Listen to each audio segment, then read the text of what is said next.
This is the Build Wealth Canada podcast, episode number 32.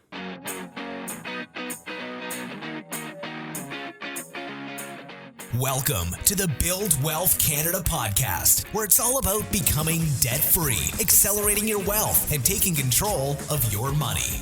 Now, here's your host, Cornell Schreiber. Hey, it's Cornell and welcome back to the Build Wealth Canada show. I'm excited to be back on the air after a bit of a break, so thank you for your patience. And to be totally honest with you, the reason for the break is that I actually got really sick and burnt out on top of that as well. So over the winter break, we were trying to sell our house privately, which is a ton of work. And I can actually share my experience doing that with you if you want, if you're interested.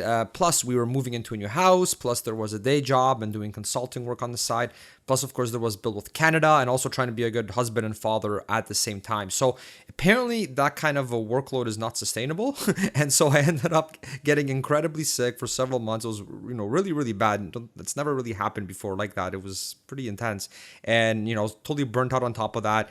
And basically ended up having to take a few things off the plate, which I did. And now things are a lot better and I can get back to doing the podcast again.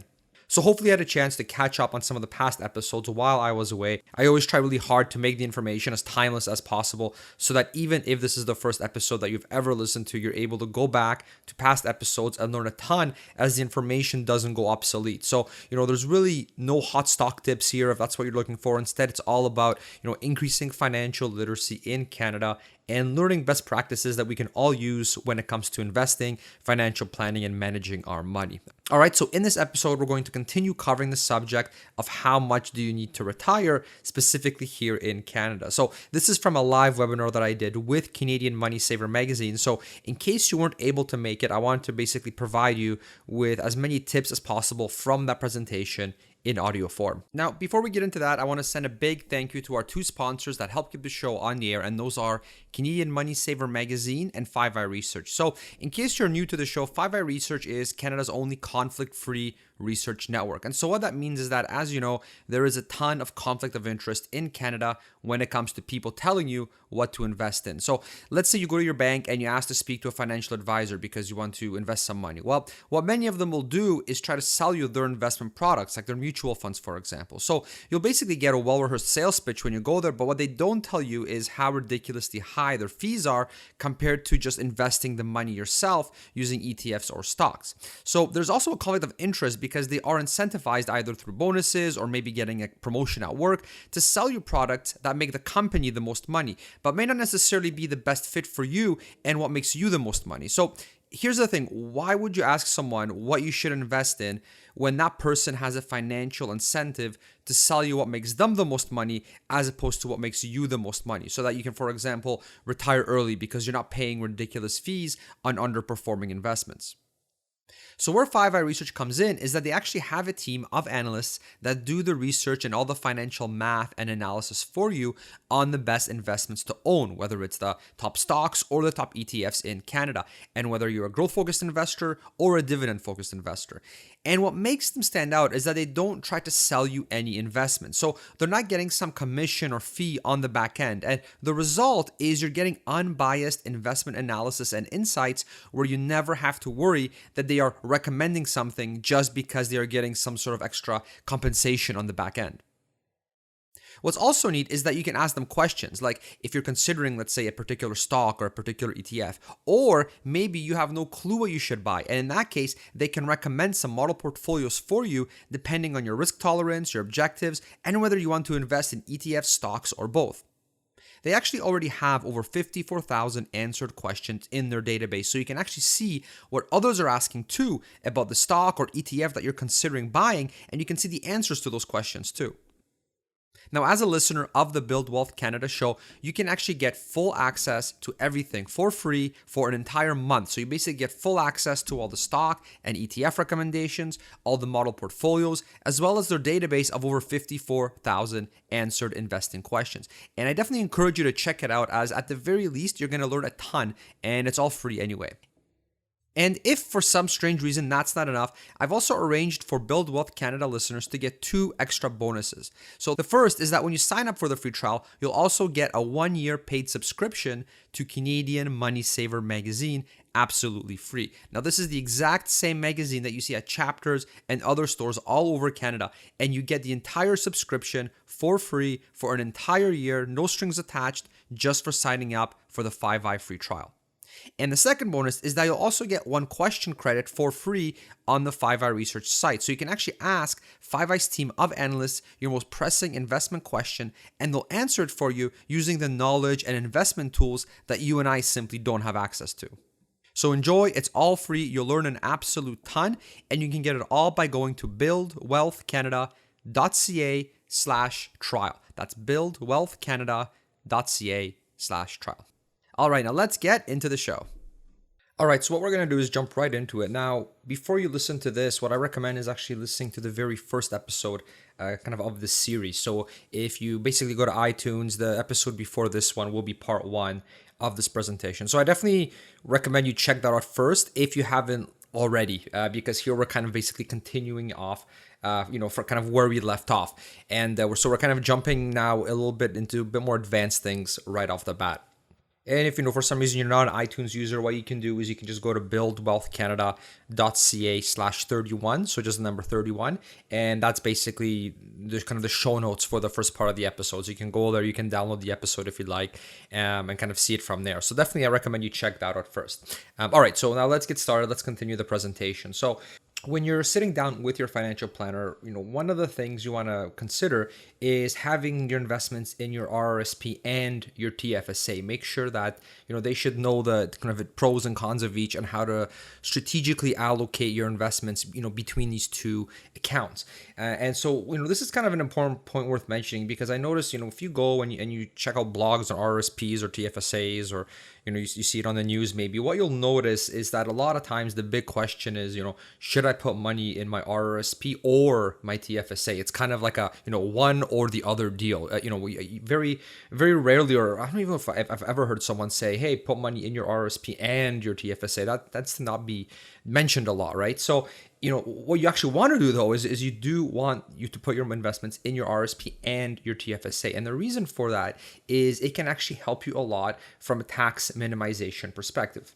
So the big concept to grasp here is that the lowest tax bracket in Canada at the federal level is, at the time of this recording, basically $45,000. To be exact, it's $45,282. The last time I checked. So $45,000 is kind of that cutoff when it comes to your income. So if you make $45,000 or less, you're in the lowest tax bracket. If you make anything above that, you're in a higher tax bracket. And so what I personally like to do, and my wife and I actually do this, is we invest in such a way to basically be in the lowest tax bracket.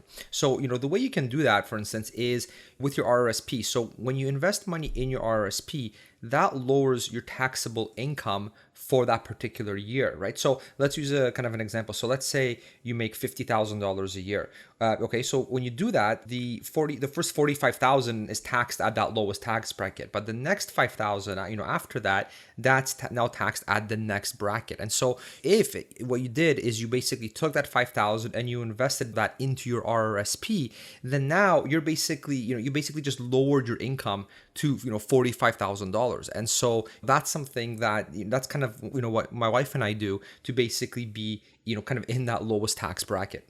And, there's a very good chance that you can do this as well. So unless you've been pumping money into your RRSP for a very, very long time, most of us have a lot of room left over in our RRSP, a lot of contribution room left over. So you can what we do is we just keep pumping money into the RRSP until both kind of my wife and I can be at that 45,000 tax bracket. So we kind of, we've built up all this contribution room in the past, because when we were paying off our mortgage, we weren't putting money to the RRSP, we were putting it all towards the mortgage. And so our contribution room, it builds year to year. So you don't lose it, if you don't use all of it in 1 year, you don't lose it the next year. It keeps carrying forward. And so if you haven't been maxing it out every year, you're probably going to have a lot of RRSP contribution room left over. And so this is a strategy that's pretty relevant to you.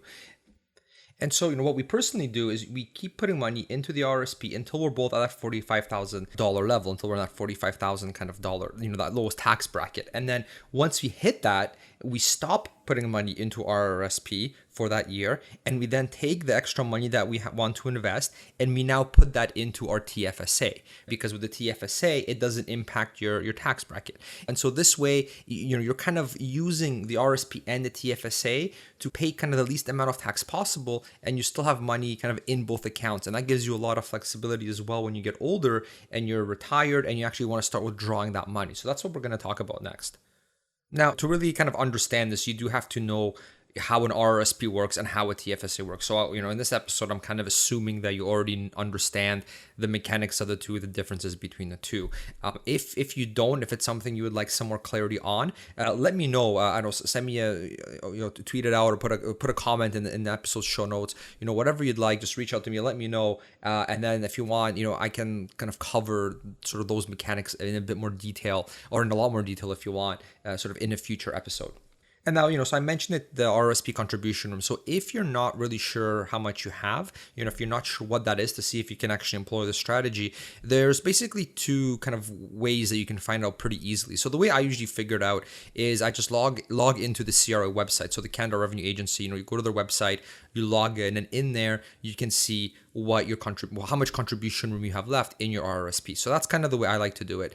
If you don't remember your login or your password or whatever, and you want to figure it out without kind of jumping through all those hoops to get your password again, you can basically get your pull out your notice of assessment from last year. When you did your taxes, the government sent you the letter. In there, they will actually tell you how much RRSP room you have. So that's kind of, those are two easy ways of figuring out how much RRSP room you have. And you should really know this anyway if you're doing any investment RRSPs, because you definitely don't want to over contribute. You never want to over contribute to your RRSP, or to your TFSA. The government gets cranky. You get, there's you get penalized for doing things like that. So that's something you should be managing, quite a bit. I actually have a kind of a spreadsheet that I've even included with the course, where it helps kind of students of the course, and it's one I use myself to basically track all our RRSP contributions and TFSA contributions. And so, you should always know how much room you have, so that you don't get penalized and so that you're doing things in an intelligent kind of way.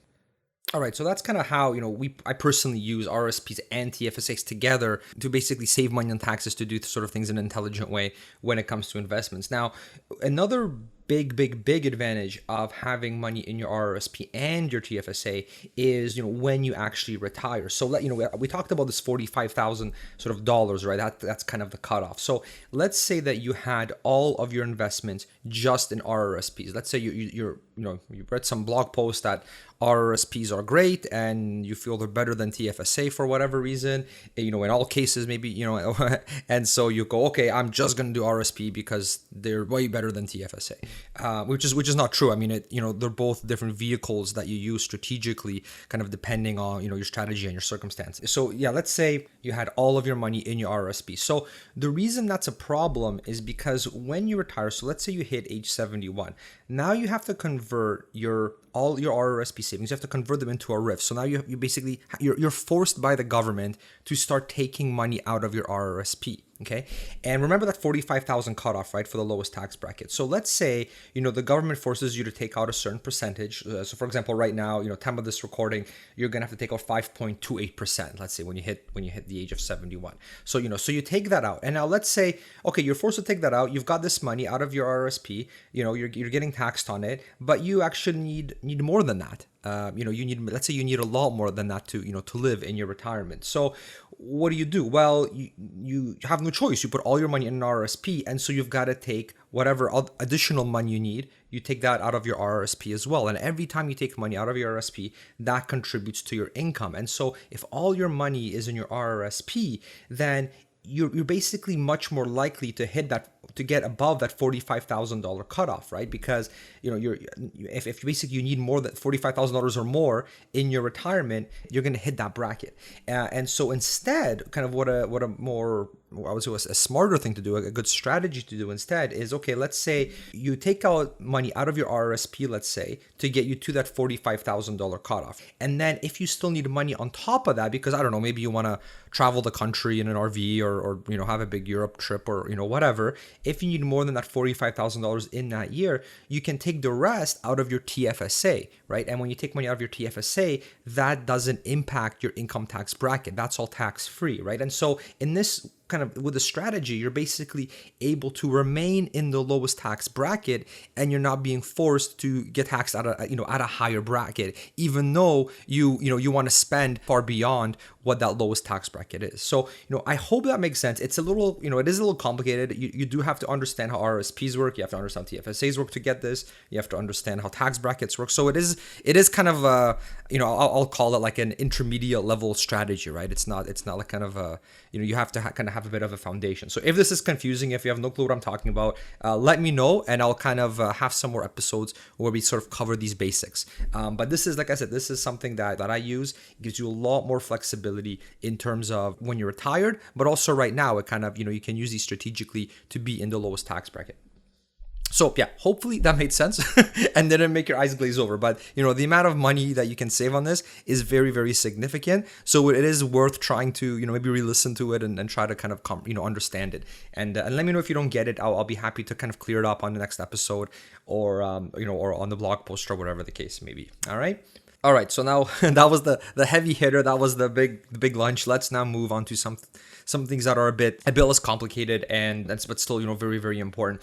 So now let's talk about some of the things that, once again, when you're sitting down, let's say with your financial planner, these are the kinds of things that when they're crunching the numbers for you or customizing the plan specific to your situation, these are the types of things that ideally they should be bringing up with you anyway. But if they aren't, then these are things you should definitely mention to make sure that they're factored into their model, right? Make sure that they're factored into the plan. And if your financial planner just completely ignores these right off the bat without you saying anything, that's kind of a red flag for me, right? Because if you have a good financial planner, they should have a giant list of kind of questions and things to discuss with you to get a really good understanding of the kind of lifestyle you want in retirement and that kind of thing. So if they're totally oblivious to any of this stuff, then that's kind of a flag that maybe there's a better financial planner out there for you. All right, so the big kind of question is, will you downsize your home in your retirement? So, are you going to keep living in kind of the house you're living in now? Or are you going to downsize? So, for example, the kids are realistically going to be moved out at that point, hopefully, right? And so, you may not need that giant house anymore. You might not need all those bedrooms. And so that can make a really, really big impact on your kind of financial plan. And I've crunched the numbers myself because, like I said, I've helped financial planners sort of crunch the numbers with the software and all that. And what's really interesting is that, there's definitely been quite a lot of scenarios where they have a client that's just in really bad shape. They just didn't save enough for retirement. They want a certain lifestyle. They're definitely not going to get it. They just haven't saved enough. And and so what happens then is you think, okay, well, what can we do? What levers can we pull to make it so that they actually do have the lifestyle that they want in retirement? What can we do? You can't just say, just find $1 million and throw it into to their investment account, right? So what can you do? Well, downsizing your home can have an enormous impact kind of on your financial situation. So if you live in a home right now, it's, let's say, it's worth $1 million or something like that. Maybe, I don't know, let's say you're living in Toronto, your home is worth, let's say over $1 million. Well, if you're retired, you could downsize to a smaller home in, let's say, a different city that's not as expensive, right? And so all this money that you've sort of built up in the Toronto real estate market, you can now spend on a property that is a lot cheaper, and that money that you now have because you sold the property, you can use that to now fund your retirement. So this is a really, really critical lever, that you can pull. And I've seen so many cases where, like I said, someone's in trouble, they haven't saved enough, but because they're willing to downsize their home, you can downsize the home, but also move to a cheaper area, for instance, that can actually make them reach their goals in terms of the retirement. That can basically save them, is the downsizing alone. You can actually make the numbers work just from that alone sometimes in certain cases. So definitely something really, really worth considering, especially if you're kind of sweating, because you're retiring in 10 years and you haven't saved enough as you thought you should. This is kind of like really, really important lever that you can pull. The other thing too is make sure that they factor in that the home that you're living in retirement is also appreciating, right? I mean, realistically, as you see, the real estate prices do tend to go up. And so you do want to factor that in, right? Because you don't want to just say, oh, well, my home is worth, I don't know, $1 million right now or $300,000 right now. And then when they put in the numbers in their financial model, you want to make sure that they're factoring in the fact that your house will be appreciating realistically year to year. And if you think that, okay, the house isn't going to appreciate as much, well, still put something in there, right? Maybe you won't be appreciating, if you're in one of these hot real estate areas right now, yeah, maybe your house isn't going to be appreciating like it is right now for the next 20 years, fair enough. But it's still probably going to be appreciating a little bit. And so you do want them to factor that into their numbers, because that can make a really, really big difference. Your house, if it's worth 300,000 now, it's not going to be worth 300,000 20 years from now. I mean, there's a very, very, very, very good chance that it's going to be worth more than that. So, that's something you really want them to factor into the model. Okay. And the other interesting thing to factor in too is that in Canada, when you sell your primary residence, it is tax-free. That the money you've gained on it, the capital gains, you don't get taxed on that. So that's something that you want to make sure that your financial planner takes into account. I mean, and their software should do this automatically as well. But just remember, your primary residence is the gains you got on that. So if you bought it for $500,000, you sold it for $1 million, that 500,000, that's basically tax-free money when you sell the home. If it was your primary residence during that whole time. So you definitely want to factor that in. If you have rental properties, that's not the case, right? You actually do have to pay capital gains on that. So that kind of makes things a little bit more complicated. And if you do have rental properties, you do want to make sure that you factor that in, that your primary residence is going to be tax-free, but these other ones, these extra ones are not, right? Same thing, if you have a cottage, things like that. You want to make sure that your financial planner factors in all the properties that you own. The next thing you really want to consider when you're doing your financial plan, when you're sitting down with your financial planner, is, are you on track to be debt-free in your retirement? That's a really important thing. So, I do quite a bit of research on this, and the most common recommendation that I've seen is that, when you retire, you do really want to be debt-free. It's pretty tough to find someone that will disagree with that. That, if you're 10 years from retirement, 20 years of retirement, 30 years from retirement, you do want to make sure that you plan things out in such a way that you are debt-free once you hit retirement. You don't want to have that mortgage payment to pay when you no longer have income from a job coming in consistently. You don't want to be, you ideally don't want to be reliant on the income you get from your investments to pay your mortgage. It's not a good idea. Because maybe the markets, let's say they have a slump for, let's say, 3 years, let's say, right? So, okay, you live a bit more frugally, you don't take out as much from your investments, you're waiting for the markets to go back up. But if you have a mortgage still staying on your property, well, you don't have a choice. You've got to pay that money, right? So you might be forced to withdraw from your investments, even though you really don't want to yet, because you're waiting for the markets to rebound, right? So definitely in your plan, definitely strongly consider having one of the goals saying, okay, if my goal is to retire at age 60, I need to be debt-free by that. I need to, the house I'm living in now, no mortgage, no consumer debt, no mortgage debt, nothing, 100% debt-free. And one thing to, consider and also be very, very careful for is taking out equity out of your home. So this is called a HELOC, a home equity line of credit, something that you can do. So, if you're retired, you can take out money, you can take out a home equity line of credit and use that money to, let's say, pay for your lifestyle in retirement. You could do that. Now, that can be pretty risky, right? If you do it wrong, because you're basically taking money out of your house, you're spending it. So the bank is basically kind of owning a portion of your house essentially. And so, that is a strategy. That's something you could employ, but it's just something you need to be very, very careful about. And so that's kind of beyond the scope of this particular episode. But if you are going to go that route, if somebody is kind of pressuring you to take out a home equity line of credit to fund your retirement, make sure you get a second opinion. Make sure you think about this quite thoroughly. Get some professional help on this is what I'm saying. Don't just go out and do it because you met with your banker and they said it's a good idea. This can have a really, really big impact, because when you're taking out a home equity line of credit, you are essentially taking on debt, right? You are taking on that. You do have to pay that money back, but you could be paying it when you sell your house, when you die, or whatever. But you are now playing with debt to fund your retirement, it is something you can do.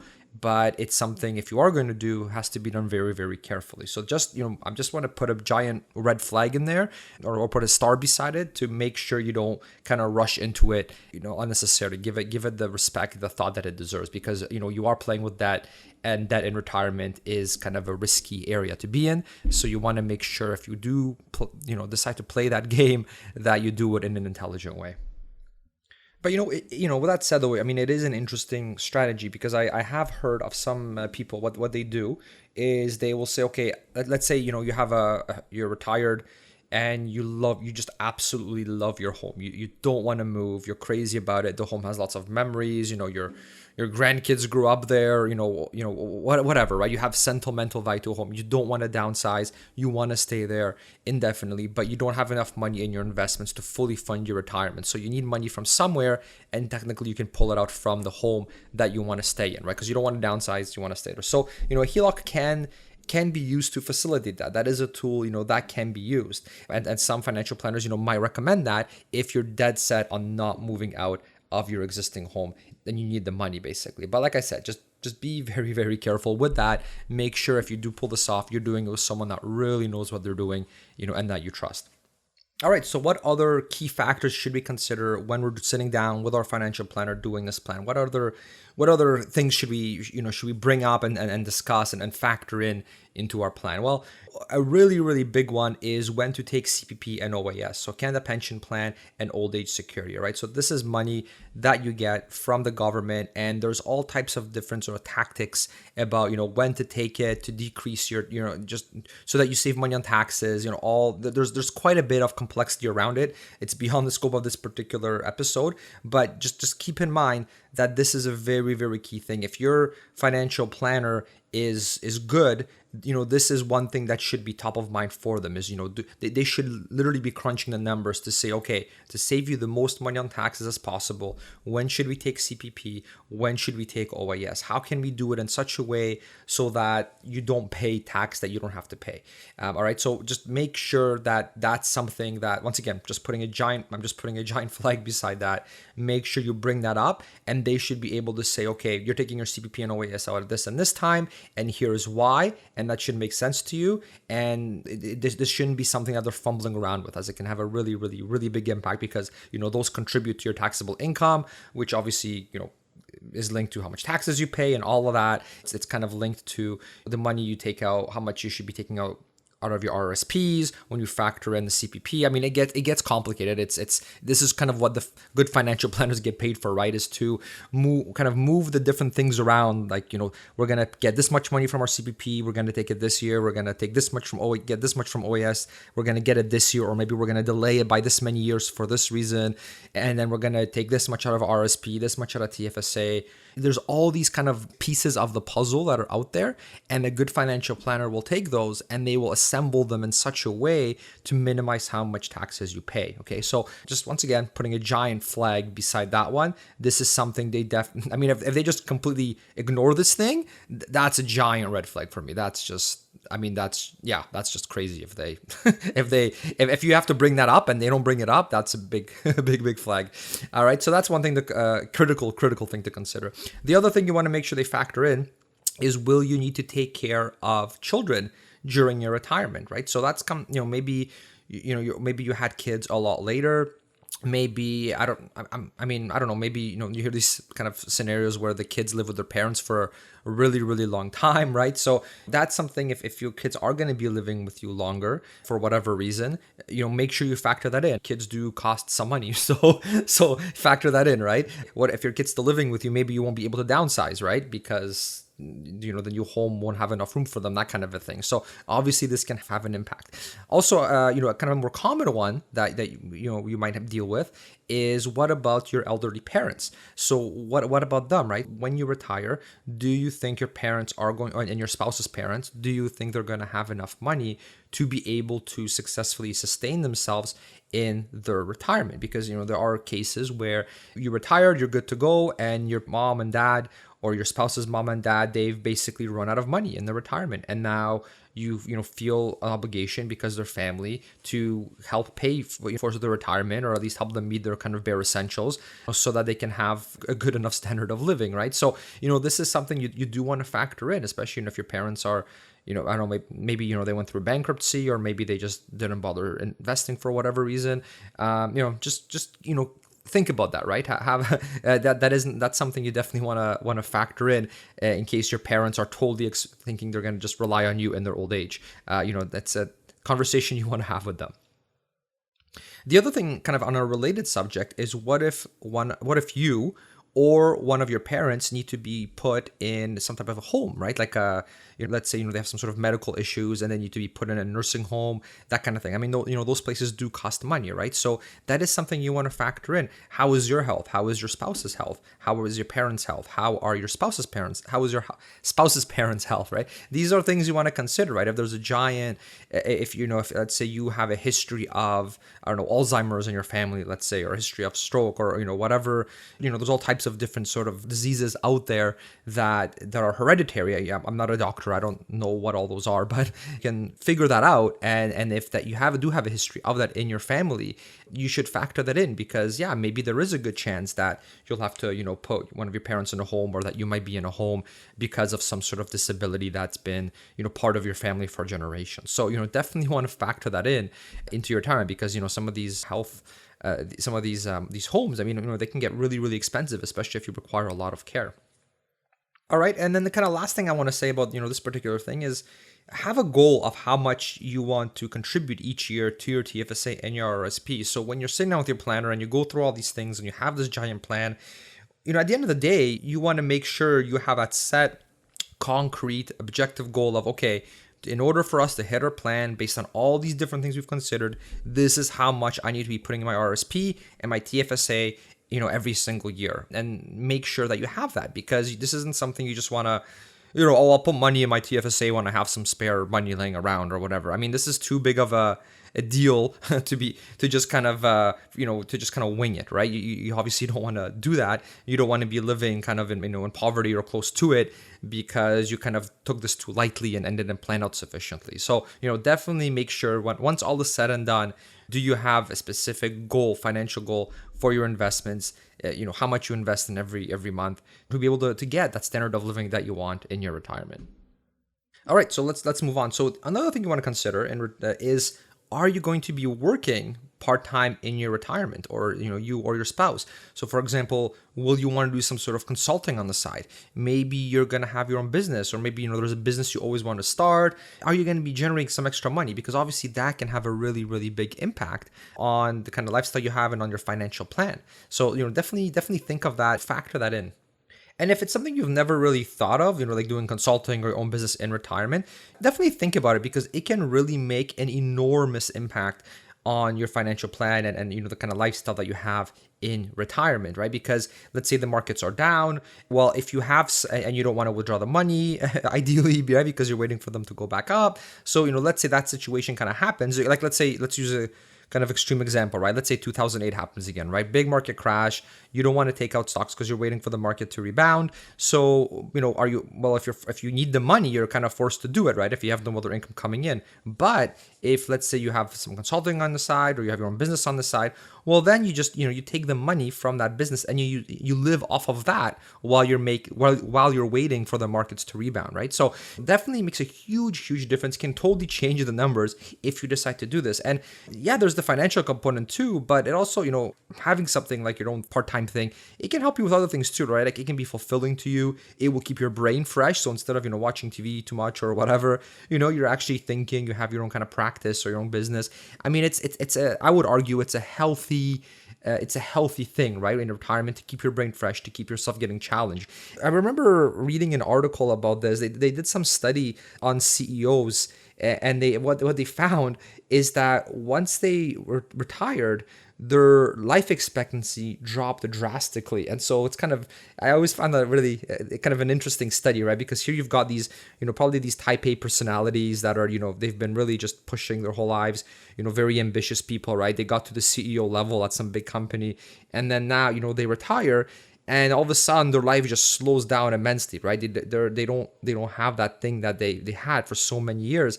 And so, that I could see how that, I mean, it could probably even lead to depression, right? And because, you don't kind of have that thing, you're not needed in that way anymore, you don't have that fulfillment anymore. So if you haven't considered the part-time work in retirement, it may be something you want to do, even if you don't need the money, just to, keep your brain fresh, just to keep learning new things. It might be fun, right? So just something to consider. Now, the next thing I want to bring up is talking about your risk profile. So when you start investing really early, it's much easier to stay within your risk profile, right? So let's say you say, okay, I definitely don't want to do, 80% stocks, 20% bonds. That's way too aggressive for me. That's just not my thing. I would much rather, let's say, do, 60-40, right? So, let's say you're that kind of a person, right? Well, if you're starting early, it's much easier to get to kind of pick this sort of conservative allocation that you want, where you have more money towards bonds, so that you don't, when the markets take a dip, you're not hit as hard, right? So it's much easier to do that. The problem is if you haven't started saving until a lot later, if you haven't started investing until a lot later, you may not have that luxury. You may say, well, this is the kind of income I want in my retirement. I haven't been saving very much though. So in order for me to hit that number, I now have to get a lot more aggressive in my investments to try to get to that number. And that, that can be a little stressful, right? You're kind of going beyond your comfort zone. You're investing in a riskier way than you feel comfortable with. I can definitely see, it might not be very good for having a kind of a nice good sleep, right? You might have some sleepless nights when the markets take a dip, that kind of a thing, because you're investing beyond you're investing outside of your risk profile. So that's kind of one thing just worth considering, that if you're kind of on the fence, or if you're sort of, well, I know I should invest, but I'm busy, or I don't know, just I'm sure there's like 30 million excuses that someone could throw in why they're not investing yet, right? Well, just consider that if you're kind of on the fence and it's kind of been on your to-do list, but it hasn't been a big enough priority yet, well, keep in mind that, the earlier you start, the easier it is to hit those goals. The later you start, you may be working part-time in retirement might not be an optional thing. You may be forced to do it because you don't have enough money, right? Or you may be investing in riskier things beyond your control that now creates stress for you because you didn't start early enough. So definitely, that's definitely something to think about, and hopefully that motivates you a bit if you haven't started investing a lot yet. All right, so to summarize, a common question might be, what will have the biggest impact so that I can hit my retirement goals, right? So let's say you maybe started investing a lot later than maybe you should have, and you're kind of trying to play a little catch up. Are you worried that you're not going to hit your number? What's going to have the biggest impact for you? Well, so there's kind of four big levers you can pull. So the first big lever is you just work longer. You work longer, you save a big portion of your income. That's going to help you. That's going to have a gigantic impact, obviously, on your retirement, on your financial plan. Okay, pretty straightforward, pretty easy, pretty obvious. Okay, working part-time during retirement, I already mentioned that, so that can have an enormous impact on your financial plan. Okay, the third, and I already mentioned this one as well, investing in riskier assets, right? So you're putting more money in equities instead of cash or bonds, right? So that's another big lever that you can pull. Okay, and then the last one is simply investing more. So just increasing how much you're saving now, so that you can basically, they can compound over the years, and you can hit that number much easier. Okay, so those are kind of the four big levers. Okay, working longer, working part-time during retirement, investing in riskier assets, investing more. So basically increasing your savings rate. So those are kind of the, if you need to focus on, if you're wondering kind of all have the biggest impact, those are pretty much it. Those are, when you plug that into the financial models, things like that, those are going to have a huge impact on your numbers. Now, I'm not saying, everyone should work longer. I'm not saying everyone should work part-time during retirement. And I'm not saying everyone should invest in risky assets. I'm just saying these are things that are going to have a really big impact on the numbers when you actually sit down and do the math. Okay, a couple other factors. One, remember to have a power of attorney and a will. That's just have that on your to-do list, get it taken care of. I'm not going to go into detail about that. Just get her done. And if you're not sure why, I don't know, Google it, or maybe we'll have another episode about it in the future, but just do it. Have a power of attorney and a will. Okay, pretty self-explanatory. No reason why you shouldn't have this, okay? And number two, remember about tax optimization. It's a key component of financial planning. I know taxes aren't exciting. It might seem like it, but I don't get excited about taxes, okay? Just like most people, it's not fun, but it's complicated, it's not fun, but it's critical. I mean, it makes such a huge impact for your retirement and then the lifestyle you have in retirement. So make sure you have, you don't have to go out there and read the entire tax code to figure this out yourself. Just make sure you kind of understand the basics, and that you have someone that specializes in this on your team, so that they can basically do tax optimization for you and your significant other. Okay, just make sure you don't forget that. And last but not least, do consider insurance. So, life insurance, disability insurance, and insurance for the estate. So, these are once again kind of beyond the scope of this particular episode, but it is a consideration. It is an important part of financial planning. I'm not saying everybody should have X type of insurance or whatever. I'm not saying that, but it's different for different people. There's different circumstances. There's different insurance products out there. Some are great, some are horrible. But just this is kind of just one thing that should be on your to-do list. Consider insurance, life insurance, disability insurance, and insurance for the estate as well. Okay, so just something to think about. Talk about someone that is talk to somebody that isn't paid to sell you insurance, just so that you get a nice unbiased, you get unbiased kind of expert, someone that is an expert in it but isn't trying to sell you insurance per se, because that's kind of a very easy thing to fall into, right? Is okay, I need to learn about these, so I'll call my insurance company. And yeah, you should talk to them about this, but get a second opinion, from someone like a fee-for-service financial planner that does a lot with insurance, just to make sure you are getting the right insurance for you, as opposed to you going with something just because the insurance salesperson had a really strong sales pitch. All right, so let's talk about early retirement, right? How does that change the game? How does that, what should we consider if early retirement is something that we'd like to do? All right, so the first thing is, if you are taking this route, you do definitely want to get some professional help. Basically, just due to the complexity and to the risk of it, okay? You definitely want a second opinion. Things get more complicated when you do an early retirement. And so you do want someone that kind of knows a lot about your taxation and all the financial planning, so they can put a good plan together so that you don't run out of money when you're much older because you decided to retire too early, okay? So just remember, this isn't like something you just casually do. The early retirement thing is a significant thing, and you really do need, the right help. But I'm not trying to sell you anything or some financial plan or service or anything like that. This is totally unbiased. You really wanna have this, okay? The other kind of big thing to remember about early retirement is when you do the early retirement, you're not getting the CPP and OAS payout. So the Canada Pension Plan and the OAS, so Old Age Security, you're not getting those right away when you retire, when you're much younger, right? You only get those out of, once you're much older.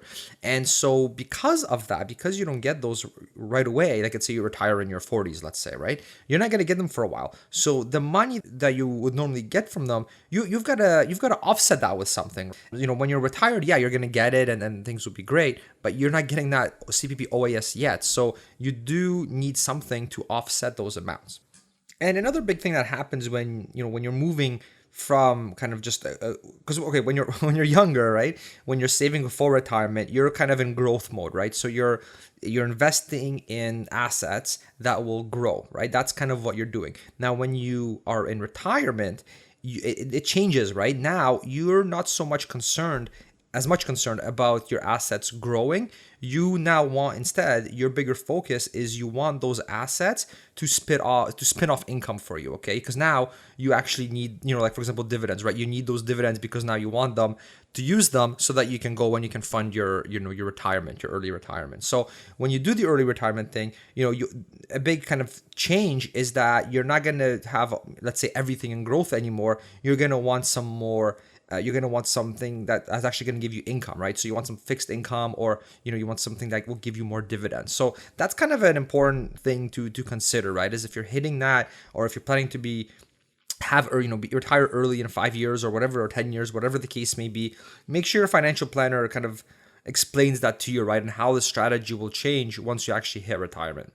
All right, the other thing that I've heard just by talking to different people who have done the early retirement thing is you generally, kind of the most common number I hear is you want 2 years of savings in cash, okay? So that if the markets do take a tumble, let's say you have 2 years in cash ready to go. Obviously, I'm not talking physical cash. You're not keeping cash in your mattress or whatever, right? You're just, for example, you're keeping it in a high interest savings account at a bank, for example, right? Somewhere where it's really safe, where you don't have to worry about losing it, so that if the markets do take a tumble, you do have some money that you can withdraw that can sustain you until the markets recover, okay? And obviously that's a really big thing, right? Because the whole thing about early retirement is you need that portfolio to last you as long as possible. And if the markets take a tumble and now you're forced to sell off some of those investments when the market's at a low, well, that's really going to have a negative impact on how sustainable your retirement actually is, right? So, the 2 years of savings in cash is a common one. You can go out there, you can research, there's all kinds of blogs, from people that, kind of have done it, and they have different recommendations, different ways they slice it. I've interviewed some of them as well. But, the 2 years of savings in cash is kind of the one that I've definitely heard the most often. And then, of course, also, if you do want to retire early, make sure you're debt free. That's kind of the, that's also a common theme. Just like if you're doing a regular retirement at a more traditional age, you want to be debt free. Being debt free during early retirement, also a very, very good thing, right? And once again, it comes back to, if the markets, let's say, are down, you don't want to be forced to sell off, let's say, equities because when they're at their low, because you desperately need the money to pay off your monthly payment for your mortgage, for example, right? So, very, very, I would argue it's pretty important to be debt free. It's going to give you a ton of stability. It's going to decrease your stress level immensely because you don't have to worry about, we've been mortgage free for a while now, and it's just, it's nice. Like and if you're retired, it's, even more so, right? Because you're no longer worried about having to pay that giant sum of money every single month. So highly, highly recommended, for peace of mind and other things as well. And last but not least, if you are doing the early retirement option, definitely consider the part-time work. Doing the part-time work, okay? So you're retiring, let's say in your 30s or in your 40s, whatever the case may be, or at 50, you're doing an early retirement.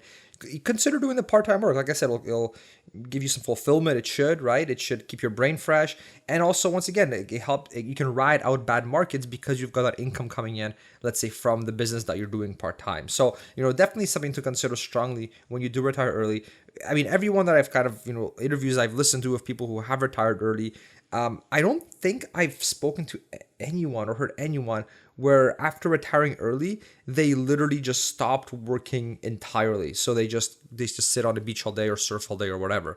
Yeah, they may do more of that now that they've retired earlier, but they still have some stuff on the side that they enjoy doing, that they're passionate about, and that brings them in some extra income. So, it's definitely, it makes sense. I think it's healthy, to work, assuming it's a job that you actually enjoy and you're passionate about, especially if it's your own business, that kind of a thing. So, definitely consider doing part-time work. And it's kind of cool, right? Because once you hit the early retirement thing, now you've got this time to pursue something maybe you couldn't before. Maybe, you worked at a big corporate job and that helped you get to early retirement, and you could never, like, I remember when I was just right out of university, I really wanted to get into real estate investing. And I remember I was like, okay, this is what I'm going to do kind of as my side thing on top of my regular corporate job.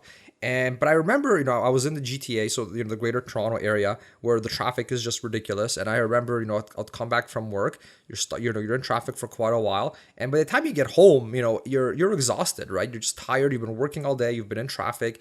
Your creative juices aren't flowing to run some company on the side, like become a real estate investor or run an online business, right? Your brain is pooched at that point, right?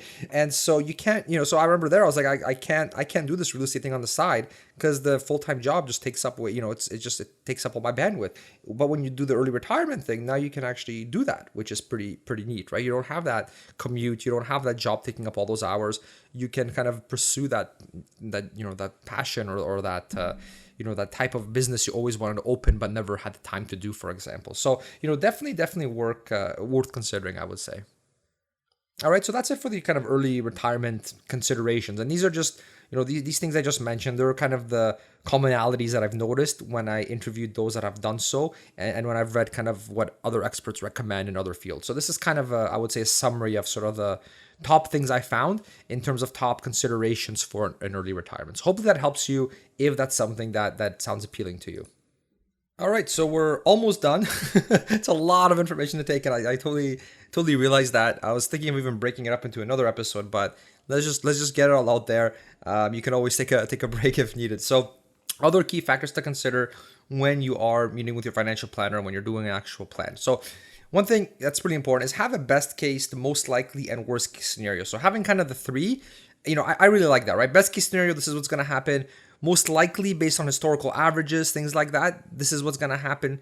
And let's have a worst case scenario so that, even if the markets underperform, our rates of returns aren't what we were hoping for, that we're still okay, that we're not eating cat food, right? That's kind of the thing to take away there. All right. And of course, once you have that actual plan, you do want to review it annually with a professional, okay?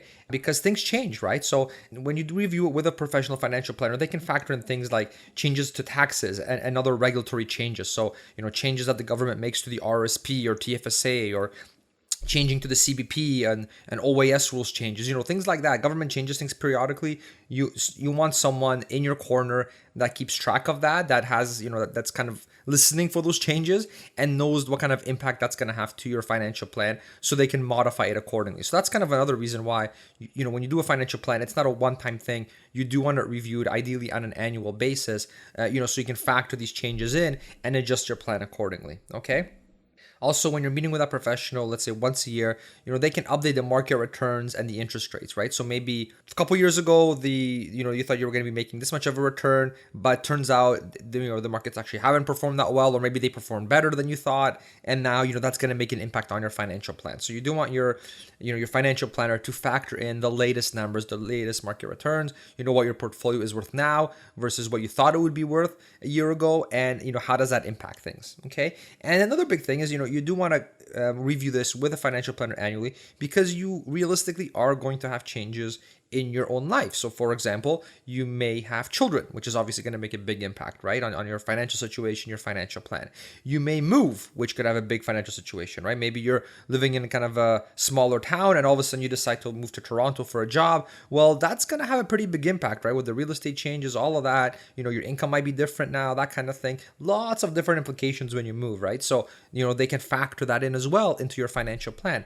Like I said, new job comes in, that's going to make an impact. Changes in the real estate market, maybe there's a little correction in the real estate market, maybe the real estate market just keeps climbing like crazy, all these things happen, right? So you want them to factor that in your financial plan. Also your health, right? Maybe your health takes a turn for the worse. Maybe you get that diagnosed with something you really weren't expecting, that kind of a thing. Obviously that can have an impact. Or maybe your parents, right? Maybe all is good, but maybe your mom or dad or someone, or your spouse's mom or dad just got diagnosed with something, like Alzheimer's or whatever, where they're going to need that extra level of care, right? So that can, your plan should be updated accordingly to reflect that, okay? And then the last but not least, your priorities might change as well. And then they probably will, right? Because as we live and, we experience things, our priorities do change, right? So, right now you might say, oh yeah, I'm going to, I want to work until I'm, 85, and I'm just gonna, you might have that kind of a plan, right? And then let's say you have kids and you're like, hey, you know what? I'm not gonna be as career driven anymore. I think I'm going to make less of a salary, I'm going to get less raises, I think, now, because I want to spend more time with my kids. I'm not going to be pushing my career, working 80 hours a week to try to get a higher salary anymore like I initially planned. Maybe I want to scale things down a bit so I can be more of a family man or family woman, right? So, things change, right? Like whether it's new kids or just life experience, right? So those things can have a really, really big impact on your plan, right? Maybe, you're all gung-ho about, just traveling in Europe in your retirement, right? And then you took a Europe trip and you thought, yeah, that was great, I want to do it again, but maybe not as much as I thought, kind of deal, right? Maybe I still want to live in Canada. So, these things can have a really big impact, right? So, and that's going to happen. Things are going to change. So that is a reason why when you do this financial plan with a financial planner, it's not a one-time shot, right? You meet, you update the numbers, you update them with changes in your life, you see how that impacts the plan, and you tweak it accordingly, right? And so that way, it's a way you can make sure that you're always on track, right? So that you're not panicking, 10 years from your retirement because, oh shoot, I was supposed to have this much saved, but I don't. And, and now you're stressing out and you have all these different concerns all of a sudden, right? So this is one of those things, you do these things once a year, and you and it helps ensure that you're have a bit less stress in your life, basically, right? When you don't have these surprises when it actually is time to retire. All right, and a few final key takeaways. So obviously, one, review your plan annually. I already mentioned that. Number two, is your net worth growing? That's a really big thing that you do want to check from time to time, especially when you do your annual review. Your net worth doesn't lie, right? So your net worth is basically your total assets minus your liabilities, right? So is it growing? If it's growing, great. If it's not, why is it not growing, right? Are you taking on more debt than you initially planned? What's happening there, right? The net worth statement is is very, very valuable to basically check, so you can have a pulse on your financial situation, right? So make sure your financial planner factors that in, make sure it's trending in the right direction and it's growing the way it should be. And if it's not, you've got to kind of be like a surgeon and figure out exactly, what is it that's preventing it from growing the way it should so that you can hit your financial goals. Okay. Third point, it's a lot easier to correct course earlier rather than later, right? So compound interest, you probably already know about that. If you're listening to this podcast, if you're not, just look it up. That's obviously critical when it comes to financial planning and investing. So it's a lot easier to correct course when you're younger because the money you're investing, it does tend to compound right over time. So if you're just starting saving when you're 5 years away from retirement, that's an issue, right? You don't have that much time to let your investments compound. It's a problem, right? So if you're on the fence, the earlier you start, the easier it is to correct course, the less stressful it is, the less financial pressures you have, the more you can live the lifestyle that you want just by getting started early. Okay. So, pretty obvious, but I'm trying to prevent someone from panicking, when they're 10 years from retirement because they're only starting to focus on this now, so just something to keep in mind. And second last point, stay on the conservative side when planning. Okay. It's better to have too much money than not enough. Right. So definitely be on the conservative side. Earlier in the presentation, I can't remember if it was this episode or the previous one, part one, where I talked about, it was the previous one where I talked about what kind of returns you can expect. Right. And so whenever I would use the financial planning software to crunch numbers for clients and things like that, I always stay on a very, very conservative side because sure, the historical averages might be higher, but we would rather have a bunch of money left over that you can leave your kids than having not enough money and be begging your kids for help, right? So that's something that's really, really important as well. Okay. And the last point is you don't have to be accurate to the penny either, right? So you want to make sure you're trending in the right direction. You want to make sure everything makes sense, but it doesn't have to be to the penny because realistically, you're going to adjust your lifestyle if you need anyway, right? So if let's say you're retired and the market's in a slump, maybe some of these companies that you own, they didn't issue a dividend, because they're just underperforming for a bit, that kind of a thing. Well, realistically, if that happens and you don't have as much income coming in, you're going to adjust your lifestyle a bit, right? So, and by that, I mean, maybe you'll go out to eat a bit less. Maybe you'll travel a bit less that year. You are going to do some adjustments, right? So it's not like everything has to be exactly to the letter and these numbers never change. They're going to change all the time, but it's different if you've got to get an extra $1,000, in a year from somewhere. That's a lot different than saying, oh, shoot, I have a $12,000 mortgage payment that I have to deal with, and I don't have the money to do that now, right? That's something to keep in mind as well. And keep in mind too that, the further away you are from your retirement, the less accurate your projections will be, right? But you still want to make sure that you are on track after life throws things in your way. So for example, if you get laid off or if you have children or if you're buying a house, you still want to make sure, that you're factoring all of these things in. And that's why I would strongly argue that you still need a financial plan just to make sure that you're trending in the right direction, that you're making progress towards basically living the kind of retirement that you want, or that you're on track to retire early, for example. Okay. All right, I hope you enjoyed the episode. Please leave a review on iTunes if you haven't already, as it really helps other Canadians discover the podcast and in turn helps improve financial literacy in Canada, which is my goal with this podcast as well. Now, last but not least, if you're looking to have an investment question answered or just want to learn a ton for free directly from the pros, then be sure to sign up for the free trial to 5i Research at buildwealthcanada.ca/trial. So like I mentioned in the beginning, we've actually arranged a special bonus for Build Wealth Canada listeners where you can actually ask their analysts an investment question and they'll answer it based on all the research, analysis, and tools that they have at their disposal. Basically things that you and I simply don't have access to. Now, normally this Q&A is reserved only for paying 5i members, but as a Build Wealth Canada listener, you can ask them your most pressing question for free. And if you want to ask them more, you can always sign up to be a paying 5i member, but there's no pressure. And at the very least, you'll get that big investment question that's been on your mind answered. And as I mentioned before, as part of the free trial, you'll also be able to view the answers to over 54,000 investing questions, as well as see their top recommended dividend and growth stocks in Canada, their top ETFs, along with different model portfolios depending on your investment strategy and risk tolerance. And to make this even more over the top, when you do the free trial, you'll also get an entire year of Canadian MoneySaver for free and have access to their entire back catalog of all their past issues too. And this is really the exact same magazine and subscription that you see being sold in Chapters and other stores all across Canada. So once again, you can get all of that right now for free by signing up for the 5i free trial at buildwealthcanada.ca/trial. That's buildwealthcanada.ca/trial. The sign up will only take you about 30 seconds. So do it now if you can, and I look forward to seeing you in there. All right, that's it. Have a wonderful week and talk to you soon. Thanks for listening to the Build Wealth Canada podcast at www.buildwealthcanada.ca.